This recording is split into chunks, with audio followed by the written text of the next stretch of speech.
What a day. I can't stop smiling. No. But another time, please ask me before you agree to host a wedding. What? I'm fond of Matthew, of course, but you do realize this means Mary's marriage will be delayed. I can't help that. Mary's our first priority, Robert. And just because Matthew's been lame... Matthew's been lame? Can you hear the words coming out of your mouth? Can you hear how stupid and selfish they are? Because I can.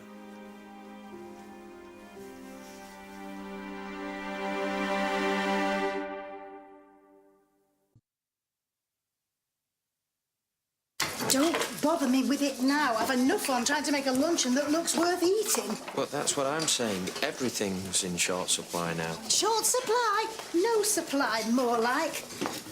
Oh, talk about making a silk purse out of a sow's ear. I wish we had a sow's ear. It'd be better than this brisket. That's just it. Thomas has come by some groceries and such, and he's prepared to let them go for the right price. Oh, he's prepared to let them go, is he? And how did he come by them? That's what I'd like to know. Well, they're not stolen, in case you're worried. Oh, I'm not worried.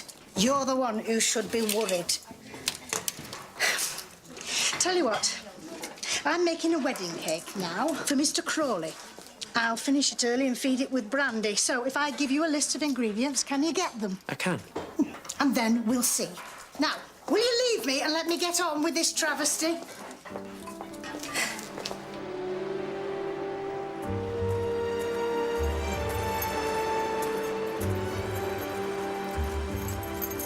Why are you here?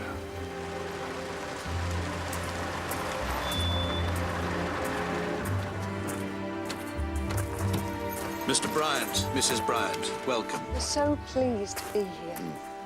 This is so kind of you, Lady Grantham. It is kind, but we ought to make it clear we can't stay long. I wasn't sure we had time to come at all. Luncheon's quite ready. We must eat and run, I'm afraid. We have to be at Maryport by 6. We're all so terribly sorry about the reason you're here. If we could see Charles's room... Shall I take Mrs. Bryant up? No, I'll do it. Oh, we'll all do it. My cousin, Mrs. Crawley, who looked after Major Bryant, and my daughters, who nursed him, will join us for luncheon. How thoughtful. But we can't be long. I've told our chauffeurs to stay in the car. Will I take him something to eat? Leave him be. He's quite happy. Now, please, come and see where Major Bryant lived while he was with us.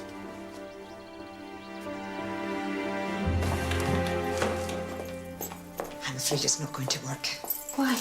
They're in the dining room now and they're getting straight into the car when they've finished. I tried to speak to her on her own, but there was never the right moment. Your granddaddy's a bit of a bully. Well, I must see them. I've come all this way. Of course it's a disappointment. You said yourself there wouldn't be another chance. We can't know that. Maybe you should write to them after all. You've nothing to lose. No. No, they have to see him. They must see Charlie. Well, maybe they will. Sometime in the future. I hope so. You'd better go now.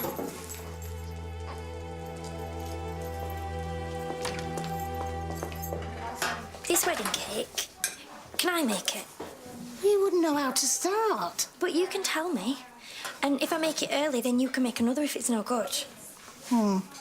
If I say yes, will you do as you're told?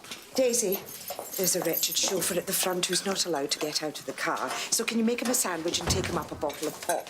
With some ham and... Oh, my God. Who was that? Wasn't that Ethel? Did you see what she was carrying? No. Then just let's leave it at that. I'm afraid Downton will be a place of pilgrimage for a while. We're glad to be, if we can help to bring some peace of mind. There's no point in wallowing in it. What good does it do? Leave me alone. I tried to stop him. What on earth? Ethel, I know what this is. Mrs. Hughes, I don't think it's quite the right... I'm stopping. Until I've had my say.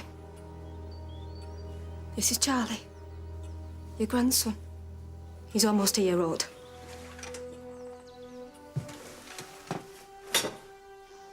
What proof have you? What? I say, what proof have you? If my son was the father of this boy, where's your proof? Have you any letters, any signed statement? Why would there be any letters? We're in the same house. I think she's telling the truth. I'm not interested in think. I want proof that my son acknowledged paternity of this boy. If what you say is true, then he would have known of the boy's existence for months before he... before he was killed. Yes. He knew. So, what did you do about it?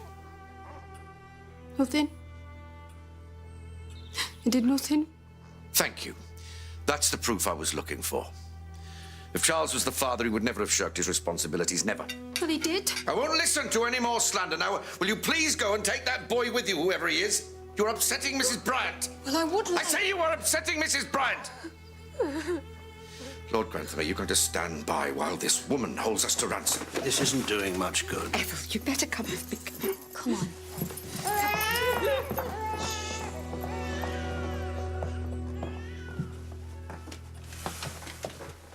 She thinks we're a soft touch.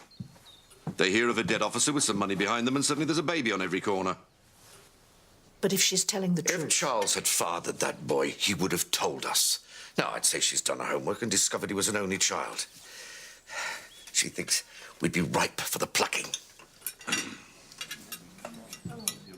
She and her father had the plan. You knew her. Was she one of the nurses when he was here? She was a housemaid. Were you aware? No one told me Major Bryant was your only son. That's right. Just Charles.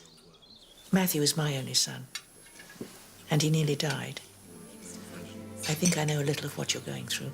He seems such a nice... Well, I think that's cast rather a shadow over the proceedings, so I don't see any point in prolonging it.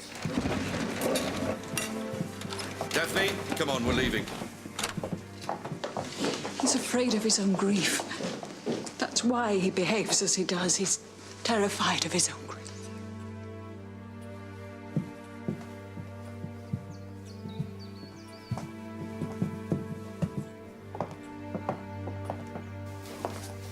That's what he's like. I don't want his help. I don't want it. I doubt you'll have the option. You're a dark horse. How did you keep it a secret all this time? Maybe when he's thought about it, he'll feel differently. You never know. Anna, will you kindly go upstairs and help in the dining room?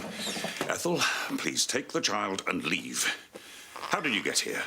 I caught the bus and walked up from the village. Then can you reverse the process as quickly as possible? She's very badly shaken, Mr. Carson. She's lost everything. Are you all right for the fair? Yes, thank you.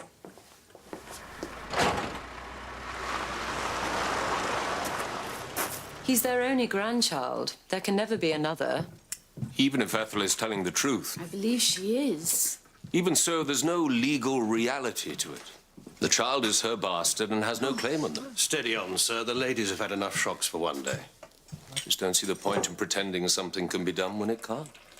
What about you, Mother? Can't one of your refugee charities help? But she's not a refugee, and we have more claims on our funding than we can possibly meet.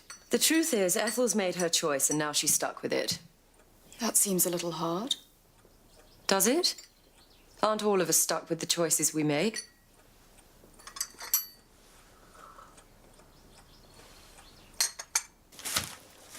Candied peel. Well, well, I never thought you'd find that. I hope you're pleased, Mrs. Patmore. Gosh, she is, aren't you? There's stuff here we haven't seen since before the war. I can't wait to get started. I won't ask where you got it from because I don't want to know. I keep saying there's nothing wrong, so what I'd like to know is... When will he get paid?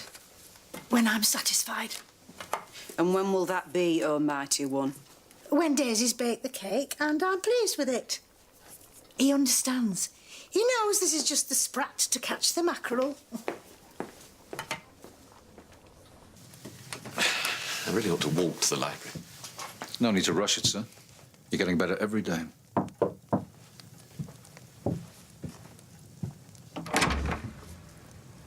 Oh, Cousin Matthew, may I come in? Please. No, stay where you are. No doubt you will regard this as rather unorthodox, my pushing into a man's bedroom uninvited. Well, It's just I don't want us to be disturbed. I'm sure you know how pleased I am that you will recover after all. Thank you. Just as I am delighted that you can once more look forward to a happy married life. I'm very lucky. Now, this may come as a surprise, but I feel I must say it all the same. Please do. Mary is still in love with you. I was watching her the other night when you spoke of your wedding. She looked like Juliet on awakening in the tomb. Mary and I have always... Because I suspected long ago that the flame hadn't quite gone out. But then there was no chance of your recovery. And it seemed best to let her try for happiness where she could. I quite agree, and Sir Richard is... No, let's not muddy the pool by discussing Sir Richard. The point is, you loved her once. You sure you can't love her again? Cousin Violet, please don't think I mind your speaking to me in this way. I quite admire it, but consider this. Lavinia came back against my orders, determined to look after me for the rest of my life, which meant that she would wash me and feed me and do things that only the most dedicated nurse would undertake, and all with no hope of children or any improvement. Yes, it's all very admirable. And I give her full credit. And giving her that credit, do you think it would be right for me to throw her over because I can walk? To dismiss her because I no longer have need of her services? It's spoken like a man of honor. And we will not fall out over this. But you don't agree? I would just say one thing. Marriage is a long business. There's no getting out of it for our kind of people. I mean, you may live 40, 50 years with one of these two women. Just make sure you have selected the right one. Will it be April or May? I should steer clear of May. Marry and May rue the day. I think it's April. Matthew should be walking normally by then. Spring weddings are the prettiest of all. All this talk of weddings is making me impatient. I don't think we can go into competition with Matthew and Lavinia, do you? Well, after then. In the summer. Let's settle it before I return to London. You must be looking forward to travelling again. I know I am. Very well. The end of July. Then we can be out of England for August. You don't sound very excited. To quote you, that's not who we are. And there's something I've been meaning to ask you. The hero. Here we are. Why did you try to bribe Anna? She told you, did she?